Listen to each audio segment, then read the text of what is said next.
pessoal, sou a Flávia, professora de Direito Penal, e hoje a gente vai tratar de princípios que norteiam o direito penal.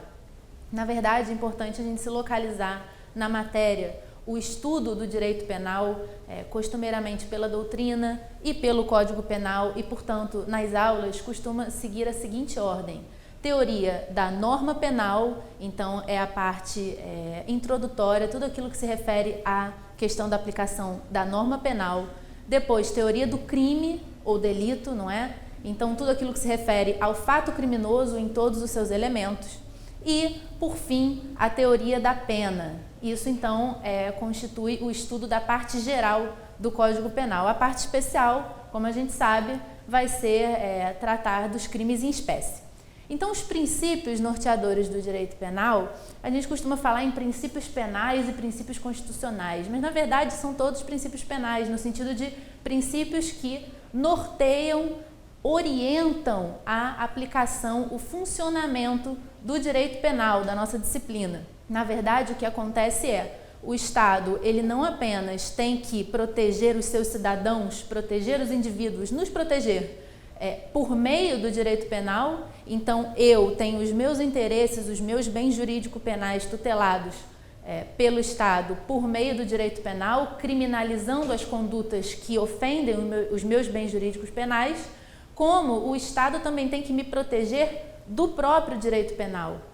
Então, os princípios, eles acabam sendo limitadores do poder de punir.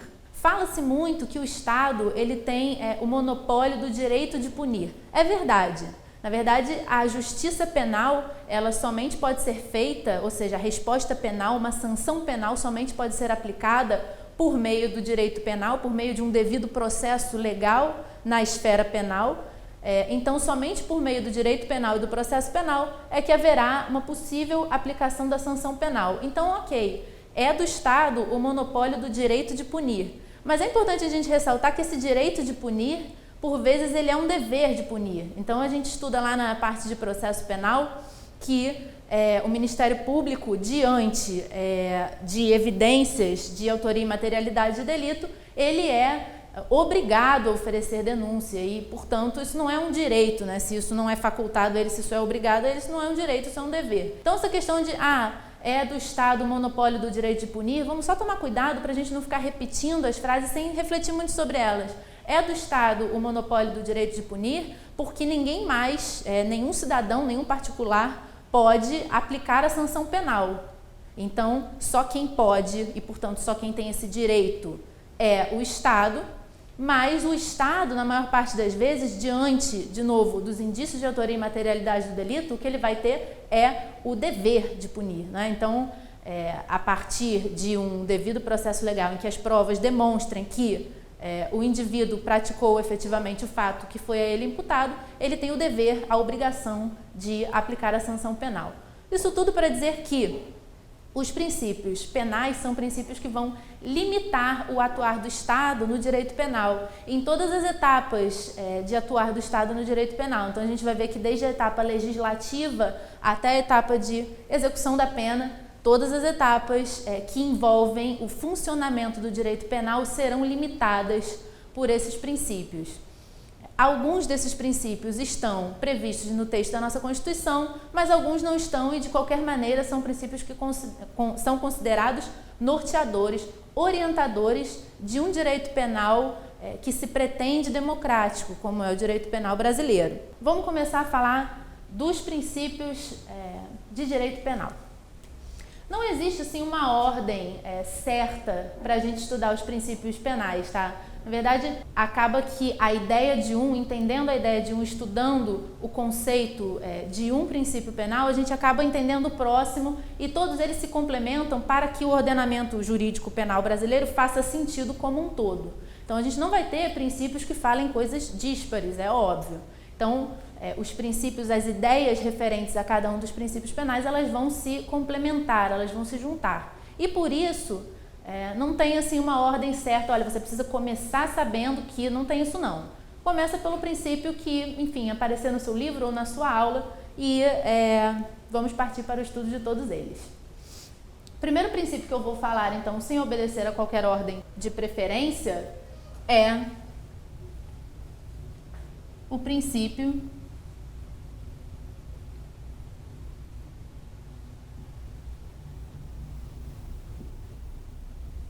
da lesividade. Ficou um pouco para cima, né, na câmera, mas dá para enxergar. Princípio da lesividade ou ofensividade. A gente vê também alguns autores falando em princípio da ofensividade. Pessoal, o princípio da lesividade ou o princípio da ofensividade é um princípio que vai orientar o legislador.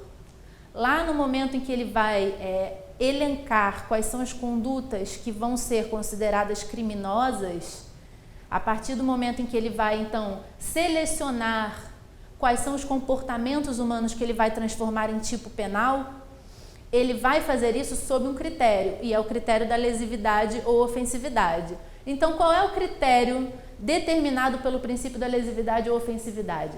O princípio da lesividade, ele determina, em primeiro lugar, que só será criminosa, só será, portanto, tipificada pelo legislador a conduta que efetivamente lesione um bem jurídico penal. Então, lesione um interesse de muito importante valor, muito alto valor na nossa sociedade, um interesse que tenha sido considerado bem jurídico penal. Então, a partir do princípio da lesividade, ficam vedadas as criminalizações de condutas que são consideradas erradas ou consideradas meras infrações do dever, de obrigação de fazer determinada coisa. Então, não vai haver crime. Em primeiro lugar, né, a partir da premissa do princípio da lesividade, não vai haver crime se não houver lesão, efetiva lesão ao bem jurídico penal. Essa é a ideia inicial do princípio da lesividade. A partir do desenvolvimento do direito penal, enfim, do percurso histórico do direito penal, por motivos de política criminal, acabou-se ampliando o conceito do princípio da lesividade para que haja a criminalização não apenas de condutas que lesionem, que efetivamente violem, ofendam o bem jurídico penal, mas também as condutas que apresentem um risco de lesão ao bem jurídico penal. Então, hoje em dia, quando a gente estuda o princípio da lesividade ou ofensividade, a gente vê que, por meio desse princípio, o legislador é obrigado a criminalizar somente condutas que lesionem o bem jurídico penal e condutas que apresentem um risco de lesão ao bem jurídico penal. Fundamentalmente aqui a gente está falando daqueles crimes chamados crimes de perigo, lá na parte da classificação dos crimes que a gente estuda mais atentamente na teoria do delito, na teoria do crime. Então, os crimes de perigo, fundamentalmente, em breve resumo, crimes de perigo são aqueles cuja consumação não depende de efetivo dano, efetiva lesão, efetiva ofensa ao bem jurídico penal. No crime de perigo, basta que haja a configuração de um cenário que arrisca lesionar um bem jurídico penal e a consumação já estará atingida, o crime já estará consumado. Isso, pessoal, é objeto de algumas críticas. Na verdade, como tudo no direito penal, sabemos que temos autores críticos do direito penal, mas fundamentalmente a figura dos crimes de perigo, ela é considerada muito perigosa, ok? Então, imaginar que uma situação será criminalizada, ainda que dela os bens jurídico-penais saiam totalmente ilesos, é uma situação que pode gerar uma criminalização um pouco vaga, ok? E a criminalização um pouco vaga é sempre uma situação muito complicada quando a gente fala de direito penal, porque o direito penal é o ramo do direito que tem a sanção mais grave de todo o nosso ordenamento. Então, a pena é a sanção mais grave de todo o ordenamento jurídico. O Estado não consegue atingir os meus direitos legitimamente tão grave quanto por meio de uma pena.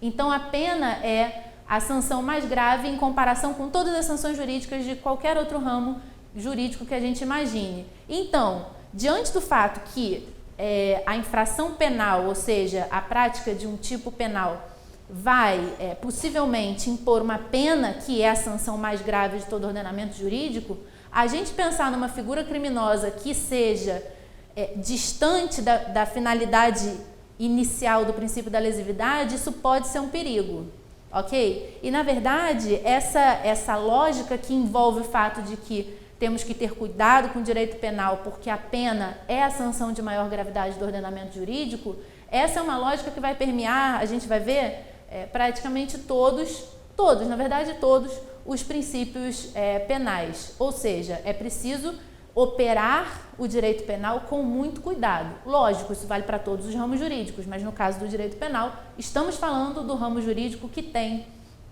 a sanção de maior gravidade, de maior severidade de todo o ordenamento. Isso tudo para dizer que, segundo o princípio da lesividade, portanto, o legislador só vai criminalizar a conduta que efetivamente lesione o bem jurídico penal, tendo havido, por motivos de política criminal, a expansão do conceito desse princípio para também criminalizar condutas que ameacem lesionar o bem jurídico penal, portanto, que configurem um risco de lesão ao bem jurídico penal. Fundamentalmente, estamos falando de crimes de perigo.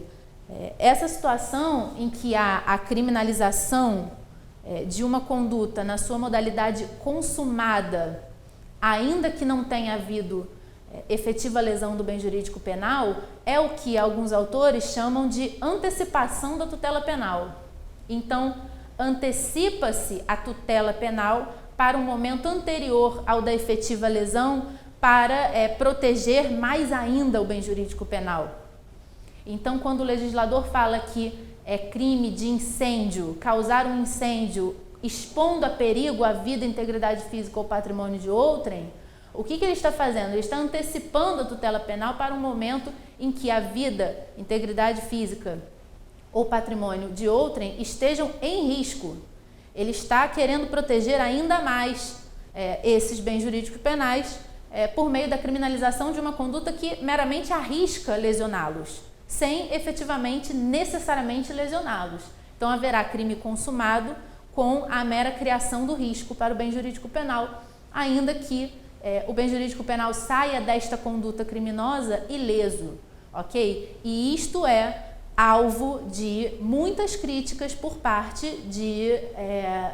da doutrina penal brasileira, uma doutrina mais crítica, uma doutrina mais reflexiva acerca da real função do direito penal, que a gente sabe que temos uma boa parcela dos nossos grandes doutrinadores que seguem essa linha de raciocínio.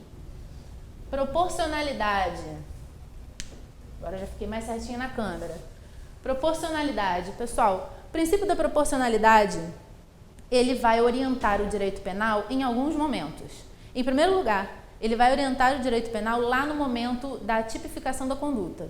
Então, o legislador, na hora de elencar quais são as condutas que ele vai transformar em criminosas, e ele faz isso colocando-as no texto da norma penal e ameaçando quem as pratique por meio de uma pena.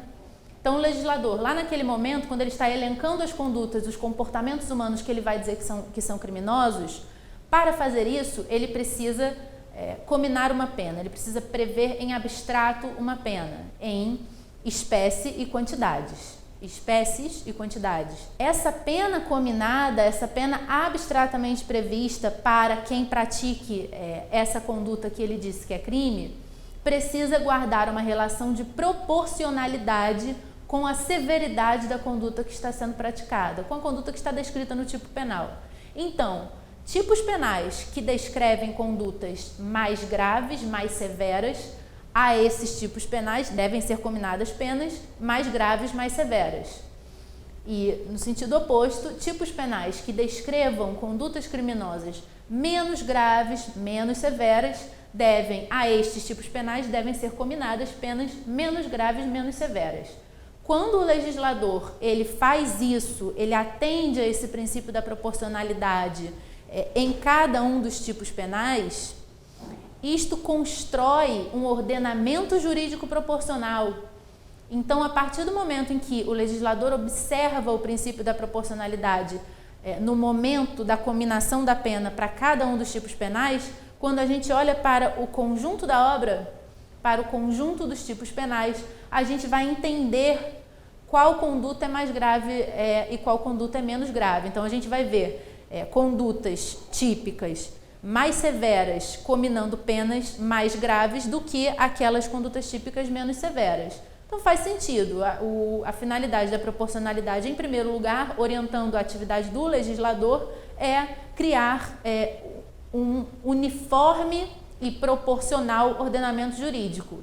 Então, a gente não vai poder encontrar, de acordo com o princípio da proporcionalidade, nós não vamos poder encontrar em um mesmo ordenamento jurídico, em um mesmo corpo legislativo de direito penal, a gente não vai poder encontrar um tipo penal que descreva uma conduta mais grave do que o outro com uma pena cominada menos grave do que a desse. Isso não faria sentido. O princípio da proporcionalidade, ele, ainda falando da orientação que ele dá à figura do legislador no momento da tipificação da conduta, o princípio da proporcionalidade, ele implica a existência de dois, digamos assim, subprincípios, mas que devem coexistir com o princípio da proporcionalidade. Então, não são dois princípios diferentes, são dois princípios que, na verdade, são consequências, podemos dizer assim, consequências da proporcionalidade. Por um lado, a vedação do excesso, o que significa que fica vedado, fica proibido para o legislador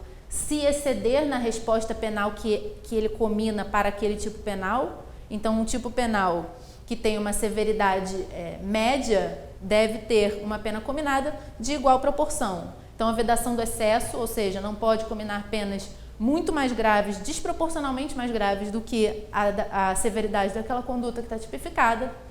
E, em sentido extremamente oposto, a chamada vedação da proteção deficiente.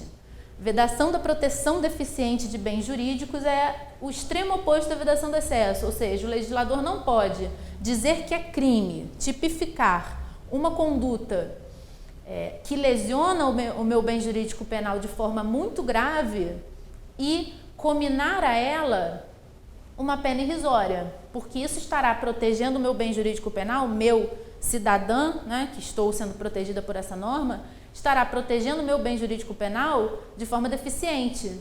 Não há qualquer utilidade em uma norma penal que proteja o bem jurídico penal de forma deficiente, né? Justamente o intuito da norma penal é a proteção dos nossos interesses na sociedade, interesses individuais e coletivos. Então, em primeiro lugar, o princípio da proporcionalidade vai orientar o legislador, mas o princípio da proporcionalidade, uma vez atendido pelo legislador, também precisa ser obedecido, também precisa ser observado, ser atendido por quem vai aplicar a pena, ou seja, tivemos um devido processo legal, ao final do processo tivemos uma sentença penal condenatória, ou seja, aquele réu passou a ser considerado oficialmente culpado e a ele será aplicada uma pena. Essa pena precisa observar, como já vimos na parte de aplicação de pena, precisa observar os limites e espécies que foram cominados ali pelo legislador.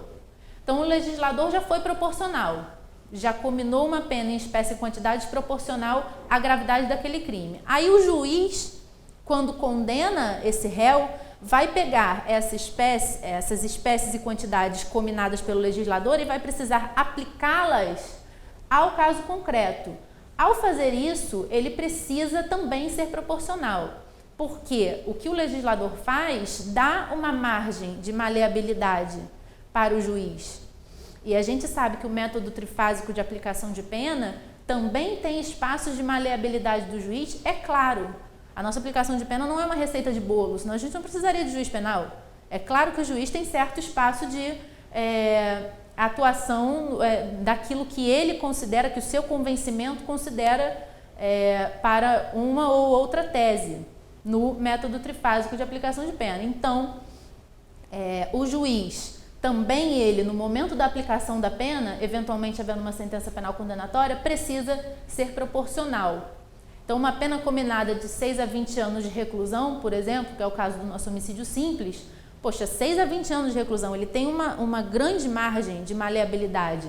Ele precisa pegar esta pena cominada, que foi cominada proporcionalmente pelo legislador, e ser proporcional na resposta que ele vai efetivamente aplicar a esse réu, a depender da severidade concreta da conduta que ele praticou. Ok? Seguindo então. Próximo princípio, princípio da humanidade. Mudei de ideia, resolvi escrever sem letra de forma. Vai entender.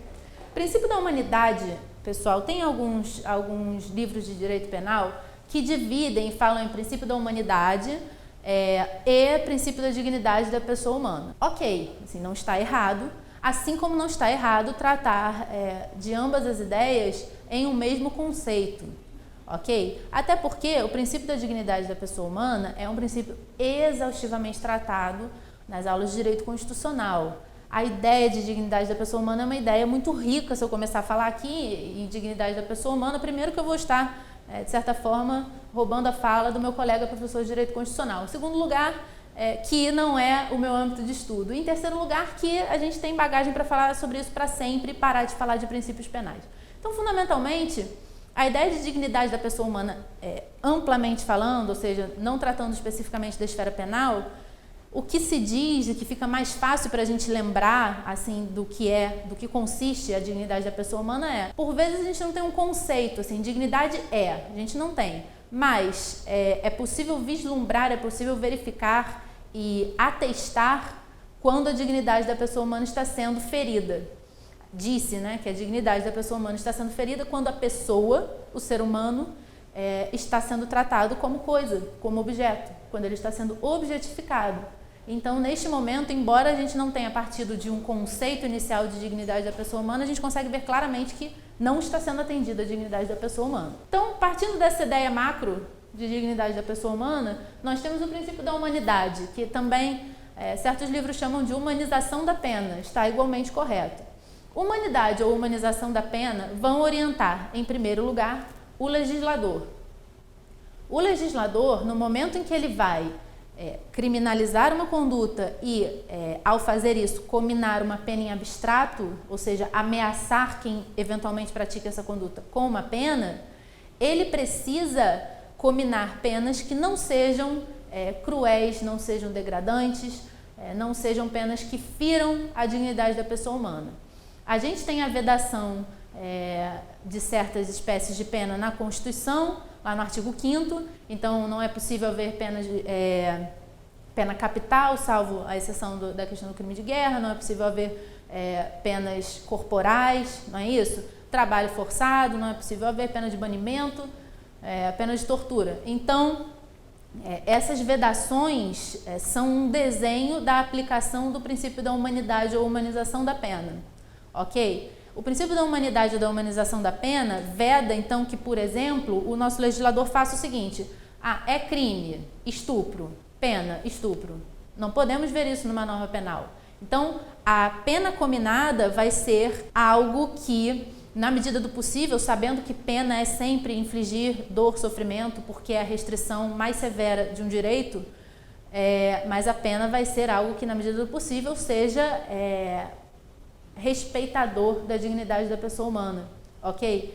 Em conformidade com aquilo que a Constituição diz que pode ser pena. Então, a Constituição veda certos tipos de pena porque esses tipos de pena ofendem a questão da humanização da pena, da humanidade. Então, em primeiro lugar, o princípio da humanização da pena vai orientar a atividade do legislador, determinando que o legislador não pode prever abstratamente uma pena que afronte a dignidade da pessoa humana, que viole o mínimo para que aquele apenado tenha uma vida digna enquanto cumpre pena. Em um segundo momento, o princípio da humanização da pena também precisa ser observado na sede de execução. E aí, esse é o ponto, muito complicado, tá, pessoal? Porque a gente sabe que a execução penal no Brasil, enfim, nós temos uma lei de execução penal que é objeto de muitos elogios, algumas críticas, mas nós temos fundamentalmente um problema estrutural de aplicação de certos direitos. Estou falando fundamentalmente da pena privativa de liberdade, que embora não seja a pena mais aplicada em matéria quantitativa, em matéria numérica, então a maior parte dos nossos apenados atualmente não está encarcerado, não está preso. Então, embora não seja a pena mais aplicada em matéria quantitativa numérica, a pena de prisão é a pena por excelência. Inclusive, é aquela sensação da sociedade que a gente sabe que é uma sensação de impunidade se a pessoa não está presa, ainda que ela esteja cumprindo uma pena diversa da prisão. Mas, enfim, Fundamentalmente estamos falando da questão do cárcere. A questão do cárcere é um problema estrutural no Brasil. Então nós temos, e sabidamente temos, problemas relacionados com o sistema carcerário brasileiro, que por motivos estruturais e por motivos que envolvem muitas questões de ordem política, econômica enfim, financeira do nosso país, temos problemas estruturais no sistema carcerário que fazem com que certos direitos do preso não consigam ser observados. Direito à assistência de saúde, direito ao trabalho, direito ao estudo, direito à assistência material de diversas formas. Então, sabemos que o nosso sistema carcerário, por muitas vezes é violador da dignidade da pessoa humana. E com isso, esta realidade estrutural precária do nosso sistema carcerário, não estou generalizando, então não estou dizendo que 100% dos nossos presídios têm esse problema, mas há esse problema no nosso país e esta realidade precária do nosso sistema carcerário permite que certos autores críticos do direito penal, da execução penal, enfim, das ciências penais, falem que todas as prisões nessas condições precárias são prisões inconstitucionais. E assim, eles não estão errados. E é muito grave a gente atentar para isso, porque eles não estão errados. Se o Estado determina a violação da dignidade da pessoa humana daquele preso e determina aplicando a ele uma pena de prisão, sendo que a prisão está nessas condições, no final das contas, o que nós temos é o Estado determinando a violação da dignidade da pessoa humana daquele apenado. Isso é muito grave, muito grave. Isso vai contra tudo que o nosso ordenamento jurídico e o nosso ordenamento constitucional tenta construir. Então, pensarmos que todas as prisões que estão sendo precariamente executadas neste momento no Brasil são prisões que têm bagagem para ser consideradas inconstitucionais, isso é muito grave. Porque aquilo que é inconstitucional deve ser desfeito em todas as esferas do nosso direito. A Constituição é a nossa norma maior. Isso tudo para dizer que o princípio da humanização das penas, ele não só vai orientar o legislador para que ele não comine pena que seja essencialmente, ainda que abstratamente, violadora da dignidade da pessoa humana, mas o princípio da humanização da pena vai orientar também a sede de execução penal, para que, em sede de execução penal, portanto, cumprindo sua pena, o indivíduo também tenha a sua dignidade humana respeitada. Por este motivo, por exemplo, um exemplo até mais facilmente conhecido pela maioria, nós temos tantas críticas formuladas ao RDD. O RDD é aquele regime disciplinar diferenciado que é previsto na LEP, é uma situação de uma sanção disciplinar aplicada em determinadas circunstâncias da LEP que, enfim, não são objeto da presente aula, mas existe uma boa parcela dos nossos estudiosos de direito penal brasileiro que afirma categoricamente que o RDD é violador da dignidade da pessoa humana e está na nossa lei. Então, isso precisa ser revisto. A estrutura da nossa execução penal, da pena privativa de liberdade, precisa ser revista. A estrutura da execução penal em geral, não só da pena privativa de liberdade. Isso precisa ser revisto para que possamos concretizar esse princípio constitucional da humanização da pena. Pessoal, por enquanto é só. Daqui a pouco a gente volta com mais princípios.